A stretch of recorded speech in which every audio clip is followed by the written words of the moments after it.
হেমায়েতপুর বাস স্ট্যান্ডে রাজধানী সুপার সার্ভিসের একটি বাসকে প্রাইভেট কারের চালক লাঠি দিয়ে পেটাচ্ছেন বা পেটানোর চেষ্টা করছেন। হয়তো কোনো একটা ঝামেলা হয়েছিল একটু আগে, যার কারণে আসলে তিনি এরকম অ্যাগ্রেসিভ হয়ে গেছেন এবং খুবই ক্ষিপ্ত হয়েছেন।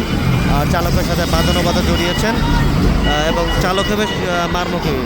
আসলে আমরা জানি না কী কারণে এরকম পরিস্থিতির সৃষ্টি হলো। হঠাৎ করে প্রাইভেট কার দাঁড়িয়ে গেল রাস্তার মাঝখানে এবং পেছনে গাড়ি অনেক জটলা হয়ে গেছে। পেছনে ডালা খুলে প্রাইভেট কারের চালকে লাঠি দিয়ে তিনি বের করে এনেছেন। হয়তো কোনো একটা ঝামেলা হয়েছে, রোডে চলতে গেলে অনেক ঝামেলা হয়, অনেক কিছুই হয়। আসলে সেই কারণে এরকম প্রতিনিয়তই আমরা প্রতিদিন এরকম অসংখ্য ঘটনা দেখি বা এরকম ঘটনার সাক্ষী এই মহাসড়কগুলো হয় দেশের বিভিন্ন অঞ্চল, রাস্তাঘাট যেগুলো আছে।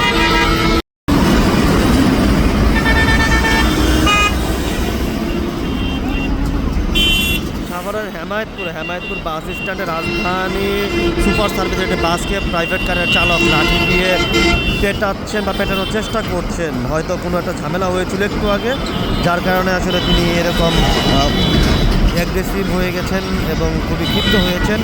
আর চালকের সাথে বাদানুবাদে জড়িয়েছেন এবং চালকে বেশ মারমুখী।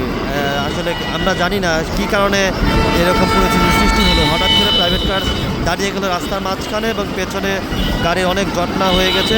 পেছনে ডালা খুলে প্রাইভেট কারের চালকে লাঠি দিয়ে তিনি বের করে এনেছেন। হয়তো কোনো একটা ঝামেলা হয়েছে, রোডে চলতে গেলে অনেক ঝামেলা হয়, অনেক কিছুই হয়। আসলে সেই কারণে এরকম প্রতিনিয়তই আমরা প্রতিদিন এরকম অসংখ্য ঘটনা দেখি বা এরকম ঘটনার সাক্ষী এই মহাসড়কগুলো হয় দেশের বিভিন্ন অঞ্চল, রাস্তাঘাট যেগুলো আছে।